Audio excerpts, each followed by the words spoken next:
नमस्कार मित्रांनो, मी आकाश स्वागत करतो तुमचं आपल्या या यूट्यूब एज्युकेशनल चॅनलवरती। तर तलाठी भरती आणि पोलीस भरती संबंधित एक सराव पेपर मी काढलेला आहे। तर त्या सराव पेपरवर आधारित जे प्रश्न आहे चला आपण ते डिस्कस करूया आणि यावरती बरीच माहिती आपण कलेक्ट करूया। तर पहिला प्रश्न दिला आहे, मॅक्स वेस्टपन हा खेळाडू कोणत्या खेळासंबंधित आहे? ऑप्शन दिलेलं होतं फॉर्म्युला 1, बॉक्सर, टेबल टेनिस की बॅडमिंटन। तर बघा मित्रांनो, मॅक्स वेस्टपन हे फॉर्म्युला 1 या शर्यती संबंधित आहे। यावर्षी त्यांनी बरेच ग्रँड पिक्स जे आहे ते जिंकलेले आहे। सो तुम्हाला पेपरमध्ये विचारला जाऊ शकते की मॅक्स वेस्टपन कोणत्या खेळासंबंधित आहे? फॉर्म्युला 1। त्यानंतर दुसरा प्रश्न जो दिलेला आहे की जातक कथा विशेषतः कोणत्या धर्मासंबंधित आहे? तर ऑप्शन दिलेला आहे बौद्ध, पारसी, जैन की हिंदू। तर बघा मित्रांनो, जातक कथा ह्या बौद्ध धर्मासंबंधित आहे। बौद्ध धर्माची जी प्रमुख भाषा आहे ती आहे पाली। हा पण प्रश्न तुम्ही इथे पाठ ठेवा। त्यानंतर पुढचा प्रश्न बघा, ऑनलाईन गेमवर किती टक्के GST लावला जातो? आता बघा, ऑनलाईन गेमवर साधारणतः 28% GST लावला जातो। मग आता आपल्याला माहीत असलं पाहिजे की GST संबंधित कितवी घटना दुरुस्ती आहे? तर GST संबंधित घटना दुरुस्ती आहे 101वी घटना दुरुस्ती। विधेयक जर विचारलं तर विधेयक लक्षात ठेवायचं 122। आणि भारतामध्ये जो GST लागू झाला होता तो 1 जुलै 2017 पासून GST लागू करण्यात आलेला होता। ओके, GSTचा जो फुल फॉर्म होते तो गुड्स अँड सर्व्हिस टॅक्स हा GSTचा फुल फॉर्म आहे। आणि हा जो टॅक्स आहे हा इनडायरेक्ट म्हणजे अप्रत्यक्ष कर आहे। ठीक आहे। तर त्यानंतर बघा पुढे काय म्हटलं, तर पुढचा प्रश्न दिला आहे, 97व्या अखिल भारतीय मराठी साहित्य संमेलनाचे अध्यक्ष म्हणून कोणाची निवड करण्यात आलेली आहे? डॉक्टर रवींद्र शोभणे, नरेंद्र चपळगावकर, एकनाथ आवाड की विशाखा विश्वनाथ? तर बघा मित्रांनो, डॉक्टर रवींद्र शोभणे यांची निवड करण्यात आलेली आहे। आणि हे जे संमेलन आहे ते अमळनेर जळगाव या ठिकाणी पार पडणार आहे। ओके, त्यानंतर मनाचे श्लोक कोणी लिहिले? तर लक्षात घ्या की मनाचे श्लोक हे संत रामदासांनी लिहिलेले आहे। त्यामुळं या प्रश्नाचं अचूक उत्तर आहे 5ला 1। त्यानंतर चर्चेतील ड्युरॉन्ड चषक कोणत्या खेळासंबंधित आहे? तर चर्चेतील ड्युरॉन्ड चषक हा फुटबॉल या खेळासंबंधित आहे। एक संतोष ट्रॉफी आहे ती पण फुटबॉल खेळासंबंधित आहे। हा पॉईंट तुम्ही इथे लक्षात घ्या। देवधर चषक म्हटलं तर क्रिकेट संबंधित आहे आणि थॉमस कप म्हटलं तर बॅडमिंटन। सो हे सगळे पॉईंट्स लक्षात घ्या। त्यानंतर 7वा प्रश्न बघा, योगाद्वारे देशाचा प्रचार करणारी पहिला विदेशी देश कोणता ठरलेला आहे? तर या प्रश्नाचं अचूक उत्तर आहे ओमान। तर तो देश ठरलेला आहे ओमान। वर्ल्ड हॅपीनेस इंडेक्समध्ये भारताचा कितवा क्रमांक लागतो? तर 126वा क्रमांक लागतो। हा पण पॉईंट लक्षात घ्या। त्यानंतर एशिया कबड्डी चॅम्पियनशिप 2023 संघ विजेता भारत ठरलेला आहे। तर मग भारताने कोणाला हरवलेला आहे? तर बघा या प्रश्नाचं अचूक उत्तर आहे इराण। इराणला भारताने हरवलेलं आहे। त्यानंतर केशवानंद भारती खटला 2023 मध्ये किती वर्ष पूर्ण करत आहे? तर बघा मित्रांनो, 24 एप्रिल 1973ला केशवानंद भारती खटला झालेला होता। ठीक आहे, 24 एप्रिल 1973 म्हणजेच किती वर्ष? 50 वर्ष झालेले आहे 2023 मध्ये। केशवानंद भारती खटला जो होता हा केरळ राज्य सरकार विरुद्ध होता। हा पॉईंट तुम्ही इथे लक्षात घ्या। आणि केशवानंद भारती खटल्याने सांगितले होते की घटनेच्या मूलभूत संरचनेला धक्का न लावता आपल्याला घटनेमध्ये बदल करता येते। सो मूलभूत संरचनेची चौकट त्यांनी सांगितलेली होती। त्यानंतर भारतातील नवीन संसदेचे उद्घाटन कोणत्या रोजी करण्यात आलेले आहे? तर उत्तर आहे मित्रांनो 28 मे 2023। या दिवशी विदा सावरकर यांची जयंती असते। त्यानिमित्त आपण म्हणू शकतो की 28 मे 2023 रोजी नवीन संसदेचं उद्घाटन करण्यात आलेलं आहे। आणि हे जे उद्घाटन करण्यात आलं होतं हे आपल्या देशाचे पंतप्रधान नरेंद्र मोदी यांनी उद्घाटन केलेलं होतं। त्यानंतर मनरेगा कामगारांसाठी कल्याण कोष तयार करणारं भारतातलं राज्य कोणतं ठरलेलं आहे? तर ते आहे मित्रांनो केरळ। केरळने कल्याण कोष तयार केलेला आहे। आता मनरेगा म्हणजेच होते रोजगार हमी योजना, जी 2 फेब्रुवारी 2006ला सुरू झालेली होती। 2 फेब्रुवारी 2006। आणि या योजनेला 2 ऑक्टोबर 2009 मध्ये महात्मा गांधीजी यांचे काय देण्यात आले होते? नाव देण्यात आलेले होते। सो हे पॉईंट तुम्ही इथे क्लिअर ठेवा। त्यानंतर आता वर्ल्ड हॅबिटेट 2023चा जागा मिशनला एक पुरस्कार भेटलेला आहे। तर हे मिशन कोणत्या राज्याचे आहे? तर झोपडपट्टी पुनर्वसन संबंधित हे मिशन आहे। तर मित्रांनो या प्रश्नाचं अचूक उत्तर आहे ओडिशा। सो ओडिशा लक्षात ठेवायचं आहे। त्यानंतर बांगलादेशचे चलन कोणते आहे? आता सध्या खूप चर्चेमध्ये आहे। तर बांगलादेशचे चलन आहे टका। रशियाचं म्हटलं तर रुबल, चायनाचं म्हटलं तर रेनमिबी आणि जपानचं म्हटलं तर येन। तर हा पॉईंट तुम्ही इथे लक्षात घ्या। पुढचा 15वा प्रश्न आहे, समान नागरी कायदा संबंधित कोणती कलम भारतीय राज्यघटनेमध्ये आहे? कलम 44, कलम 72, कलम 324 की कलम 280? तर बघा मित्रांनो, कलम 44 मध्ये समान नागरी कायद्याचा उल्लेख करण्यात आलेला आहे। 72 मध्ये राष्ट्रपतीचा दयेचा अधिकार येतो। 324 मध्ये केंद्रीय निवडणूक आयोग येतो। तर कलम 280 मध्ये भारताचा वित्त आयोग येतो। आता सध्या 15वा वित्त आयोग सुरू आहे हे तुम्हाला माहित आहे। त्यानंतर विधानसभेचे कामकाज कोणत्या भाषेतून चालते? ठीक आहे, तर ऑप्शन आहे मराठी, इंग्रजी, हिंदी की वरील सर्व. तर या प्रश्नाचं अचूक उत्तर आहे वरील सर्व, म्हणजे मराठी, इंग्रजी, हिंदी या तिन्ही भाषेतून विधानसभेचं कामकाज चालते. ओके, विधानसभेची जी सदस्य संख्या आहे महाराष्ट्रामध्ये ती सध्या 288 इतकी आहे आणि विधान परिषद म्हटलं तर 78. ओके, सो हा पण एक पॉईंट लक्षात घ्या. त्यानंतर महाराष्ट्र विधान परिषदेला किती वर्ष पूर्ण झाली? तर मित्रांनो, महाराष्ट्राची विधान परिषद 1937 मध्ये स्थापन झाली होती. मग आता 50 वर्ष म्हटलं तर ऑब्व्हियसली याचं उत्तर येणार आहे 1987. पाठ ठेवा, पोलीस भरतीमध्ये सुद्धा अशा प्रकारचे प्रश्न विचारलेले आहे. त्यानंतर पुढे काय म्हटलं आहे की राष्ट्रीय मानवी हक्क आयोगाची स्थापना केव्हा करण्यात आली? तर बघा 1993 मध्ये राष्ट्रीय मानवी हक्क आयोगाची काय करण्यात आली होती? स्थापना करण्यात आली होती 1993 ला. ओके, सो हा पण पॉईंट अत्यंत महत्त्वाचा आहे कारण याला 30 वर्ष पूर्ण झाले आहे 2023 मध्ये. सो लक्षात ठेवायचं आहे तुम्हाला. त्यानंतर 12व्या पंचवार्षिक योजनेचा कालखंड विचारला आहे. आता 51 ते 56 हा पहिल्या पंचवार्षिक योजनेचा कालखंड होता. तर या प्रश्नाचं अचूक उत्तर आहे मित्रांनो 2012 ते 2017 हा 12व्या पंचवार्षिक योजनेचा काय होता? कालखंड. 12 जरी लक्षात ठेवलं तरी तुमच्या सहज लक्षात राहील. त्यानंतर बघा 21 नंबरचा प्रश्न आहे, सुरेश तेंडुलकर कमिटी कशा संबंधित आहे? क्रीडा, शिक्षण, आरोग्य की गरिबी? तर बघा गरिबी संबंधित ही कमिटी आहे जिची स्थापना 2005 मध्ये करण्यात आली होती आणि अहवाल जो दिला होता या कमिटीने 2009 मध्ये दिला होता. यावरती कंबाईनमध्ये ऑलरेडी प्रश्न विचारलेले आहे स्थापना वर्ष आणि अहवाल संबंधित. सो सुरेश तेंडुलकर गरिबी संबंधित आहे. लघु राज्यघटना म्हणून कोणत्या घटना दुरुस्तीला ओळखलं जाते? 42, 44, 61 की 69? तर मित्रांनो या प्रश्नाचं अचूक उत्तर आहे 42वी घटना दुरुस्ती.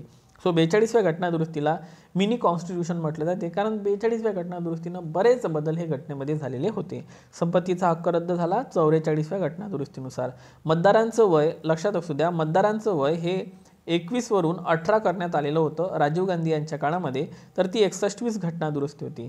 आणि दिल्लीला राष्ट्रीय राजधानी राज्यक्षेत्राचा दर्जा देण्यात आला होता 69व्या घटना दुरुस्तीने आणि या संबंधित 239 AA कलम आहे, हे पाठ ठेवा. ओके, दिल्ली संबंधित कलम जर विचारली तर 239 AA पाठ ठेवा, महत्त्वाचा आहे प्रश्न. कम्युनिस्ट पक्ष CPIM. ओके, सो मार्क्सवादी. तर ह्या पक्षाची स्थापना केव्हा करण्यात आली? तर मित्रांनो या पक्षाची स्थापना 1964 मध्ये करण्यात आली होती. ओके, मात्र तुम्हाला कम्युनिस्ट पक्ष विचारला तर या प्रश्नाचं अचूक उत्तर येणार 1925. फक्त CPI विचारलं तर 1925 घ्या, पण CPIM विचारलं मार्क्सवादी तर तुम्हाला या प्रश्नाचं अचूक उत्तर घ्यायचं आहे 1964. ठीक आहे, कारण या पक्षाचे मग 2 भाग झाले होते.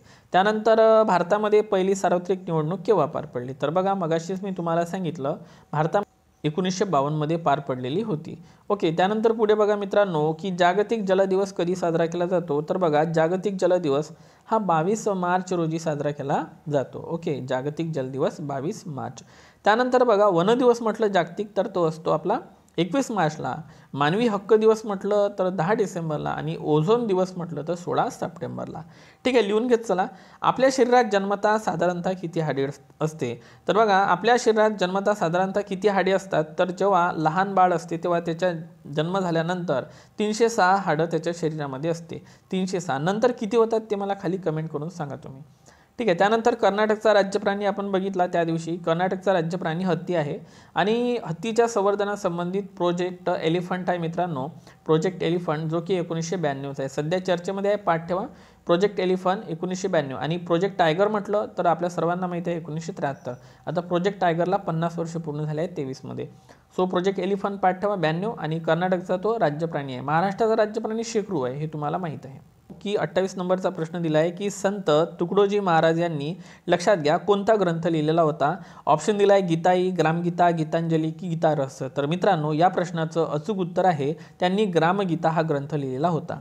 ओके, गीताई म्हटलं तर आचार्य विनोबा भावे, गीतांजली म्हटलं तर रवींद्रनाथ टागोर आणि गीता रहस्य म्हटलं मंडालेच्या तुरुंगात हा ग्रंथ लोकमान्य टिळकांनी लिहिलेला होता. ओके, सो पॉईंट तुम्हाला इथे लक्षात ठेवायचा आहे. खनिज आणि पदार्थ तंत्रज्ञान संस्था कोठे आहे? तर त्याचं उत्तर आहे भुवनेश्वर. आणि महत्त्वाचा प्रश्न झोंबी ही कादंबरी कोणी लिहिलेली आहे यावरती प्रश्न विचारलेला होता. झोंबी ही कादंबरी आनंद यादव यांनी लिहिलेली आहे. ओके, सो हा पॉईंट पाठ ठेवा तुम्ही.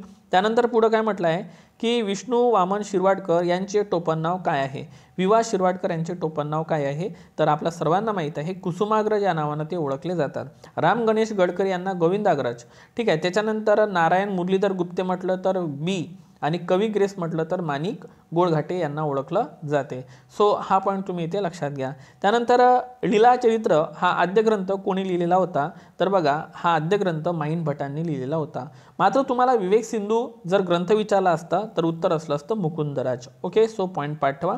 माथेरान हे थंडावीचं ठिकाण कुठे आहे, तर आपल्या रायगडला आहे. ओके, हे पण इथे लक्षात घ्या. त्यानंतर महत्त्वाचा प्रश्न म्हणजे पहा, कर्रेचं पाणी हे आत्मचरित्र कोणाचं आहे, तर हे आत्मचरित्र आहे प्र के अत्रे यांचं. तराळ अंतराळ जर विचारलं असतं तर शंकरराव खरात. ठीक आहे, शंकरराव खरात यांचं एक पुस्तक होतं तराळ अंतराळ. त्यानंतर पुढचा प्रश्न आहे, फुल फॉर्म संबंधित आहे डीबीटी. सध्या डीबीटी खूप चर्चेमध्ये आहे, ज्याला प्रत्यक्ष हस्तांतरण लाभ योजना म्हटलं जाते. आता प्रत्यक्ष म्हणजे काय, डायरेक्ट. हस्तांतरण म्हणजे काय, ट्रान्सफर. आणि लाभ म्हणजे काय, बेनिफिट. म्हणजेच डीबीटीचा फुल फॉर्म होतो direct benefit transfer. Direct benefit transfer. Okay, पाठ मोस्ट एमपी करा. त्यानंतर अष्टांग मार्ग कोणत्या धर्मातील शिकवण आहे, तर बघा अष्टांग मार्ग हे बौद्ध धर्मामध्ये सांगण्यात आलेले आहे. It's a very very important question. महाराष्ट्रात भक्ती चळवळीचा पाया कोणत्या शतकात सुरू झाला होता, या प्रश्नाचं उत्तर तुम्ही मला खाली कमेंट बॉक्समध्ये सांगा. तर विधवा पुनर्विवाह कायदा कोणत्या वर्षी करण्यात आलेला आहे, तर 1856 मध्ये विधवा पुनर्विवाह कायदा करण्यात आला होता. स्पेशल मॅरेज ॲक्ट म्हटलं तर 1872 आणि सतीबंदी कायदा म्हटला विल्यम बेंटिंकच्या काळात झालेला तो होता 1829. मात्र विधवा पुनर्विवाह कायदा हा 1856चा आहे. त्यानंतर पुढचा प्रश्न बघा, पंचायत राज दिवस कधी साजरा केला जातो, तर बघा 24 एप्रिलला पंचायत राज दिवस साजरा केला जातो. 2010 पासून हा दिवस साजरा केला जातो. आता पुढचा प्रश्न आहे, द्विस्तरीय पंचायत राज शिफारस करणारी अशोक मेहता कमिटी केव्हाची होती, तर 57ची बलवंतराव मेहता समिती, 80ची बाबूराव काळे समिती, 85ची GKV राव जी कमिटी होती ही पण होती. ओके, सो बालकवी म्हणून कोणाला ओळखलं जाते, त्र्यंबक बापूजी ठोंबरे यांना बालकवी म्हटलं जाते. ओके, त्र्यंबक बापूजी ठोंबरे यांना बालकवी म्हणून सुद्धा ओळखलं जाते. मराठीमध्ये एकूण किती स्वर आहे, आता इथून मराठीचे प्रश्न आहे मित्रांनो. मराठीमध्ये एकूण किती स्वर आहे, तर या प्रश्नाचं अचूक उत्तर आहे 14. कारण ॲ आणि अ हे इंग्रजीतून आलेले दोन स्वर आता ॲड झालेले आहे, त्यामुळं 12 + 2 असे टोटल किती झाले आहेत, 14. स्पर्शव्यंजन म्हटलं तर ते 25 आहे.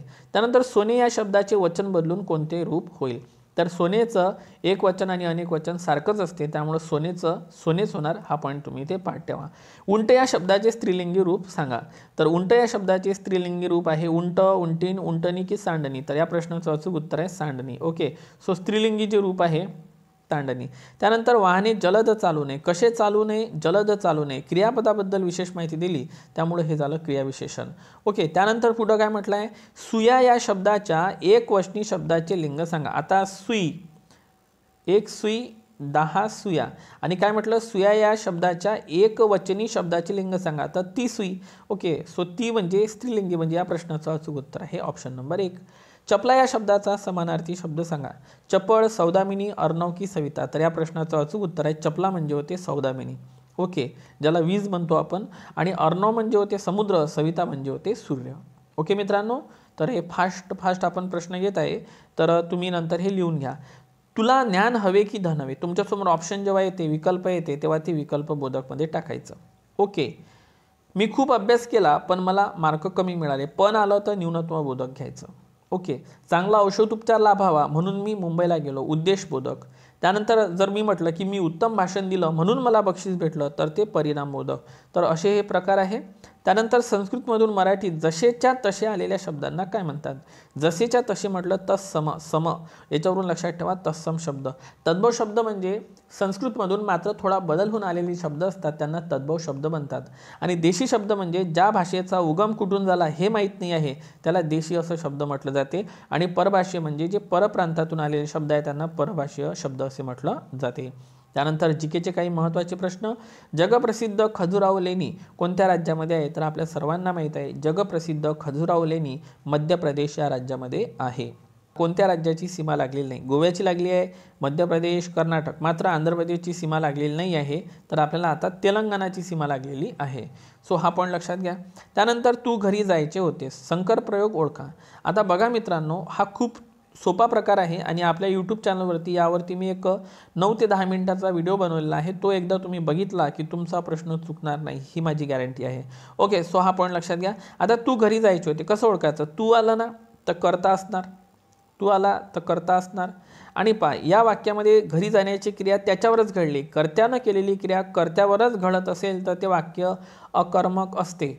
ठीक आहे. आणि अकर्मक म्हणजे कर्म येणार नाही, म्हणजे काय येणार नाही, कर्म येणार नाही. या प्रश्नाचं अचूक उत्तर आहे कर्तृभाव. ओके, अशा पद्धतीनं शॉर्टकट सांगितलेलं आहे, त्या व्हिडिओमध्ये तुम्ही बघून घ्या. त्यानंतर पिकलेले टोमॅटो कशामुळे लाल दिसते, तर ते लायकोपिनमुळं काय दिसते, लाल दिसते. ओके, कशामुळे लाल दिसते, लायकोपिनमुळं. ओके, कोणत्या ग्रहाला स्वतःभोवती तसेच सूर्याभोवती फिरण्यास साधारणतः सारखाच वेळ लागतो म्हणते, बुध, गुरु, शुक्र की पृथ्वी. तर या प्रश्नाचं अचूक उत्तर आहे शुक्र. शुक्र ग्रहाला सारखाच वेळ लागतो. त्यानंतर आता इथे जे आपण टेस्ट सिरीज घेतली त्याच्यामध्ये बरेच पोरं चुकले. का चुकले, कारण पंचायत राज संबंधित कोणती घटना दुरुस्ती, पोरांनी आन्सर दोन्ही केलं पण चुकलेलं आहे. पंचायत राज म्हटलं तर ग्रामीण म्हटलं की 73, पण नगरपालिका असलं असतं तर 74. ओके, मात्र स्थानिक स्वराज्य संस्थेसंबंधित म्हटलं असतं तर उत्तर दोन्ही आलं असतं, कारण स्थानिक स्वराज्य संस्थेचे 2 पार्ट पडतात, एक पंचायत राज आणि एक पडतो इकडे नगरपालिका. त्यामुळं दोन्ही विचारलं असतं स्थानिक स्वराज्य संस्था. ठीक आहे, तर उत्तर आपलं आलं असतं 73 आणि 74. मात्र तुम्हाला फक्त पंचायत राज विचारलं, त्यामुळे या प्रश्नाचं उत्तर आहे 73. तर अशा पद्धतीनं जवळपास 90% पोरांचं हे उत्तर चुकलेलं होतं. ठीक आहे, सो प्रश्न केअरफुली वाचणं आवश्यक ठरते. मित्रांनो, आता इंग्रजीचे काही 10 प्रश्न आहे ते थोडक्यात बघूया आपण. Agra is on the Yamuna. नदीच्या नावामागं द हे आर्टिकल लागते, त्यामुळं हे लक्षात ठेवा एक प्रश्न. त्यानंतर दिस हाऊस इज माइन. ओके, इथे जे येते ते पजेसिव्ह प्रोनाऊन विचारलं जाते. मात्र हे जर असं असलं असतं धिस इज रिकामी जागा बॅक, तर आपण इथं माय वापरलं असतं. माय हे पजेसिव्ह ॲडजेक्टिव्ह झालं असतं. ओके, पजेसिव्ह ॲडजेक्टिव्हच्या पुढं नेहमी नाऊन येत असते, हे लक्षात ठेवा. ओके, त्यानंतर a black and a white cat a plate. आता बघा, अ ब्लॅक जेव्हा 2 वेळा आर्टिकल आलं समजून घ्यायचं, एक काळी मांजर आणि एक पांढरी मांजर. आणि लक्षात घ्या, जेव्हा असे 2 करते येते तेव्हा त्याला आपल्याला प्युरलमध्ये घ्यावं लागते. आणि एक थोडंसं ऑब्झर्वेशन करा तुम्ही, इथेही सिंगलर आहे, इथेही सिंगलर आहे, इथेही सिंगलर आहे, म्हणजेच प्युरलवाला आन्सर घ्यायचा आहे आपल्याला. त्याचप्रमाणे बघा हा प्रश्न, द कॅटल रिकामी जागा ग्रेझिंग म्हणजे चरत आहे. आता वाज, वेअर, इज की हॅज, तर कॅटल हे प्युरलमध्ये असते, त्यामुळं इथं घ्यायचं आपल्याला वेअर. आणि तसे बघा बाकीचे ऑप्शन सिंगल होते, त्यामुळं ऑड ऑप्शन याच्यात वेअर आहे. तर अशा पद्धतीनं गेस पण करता येते.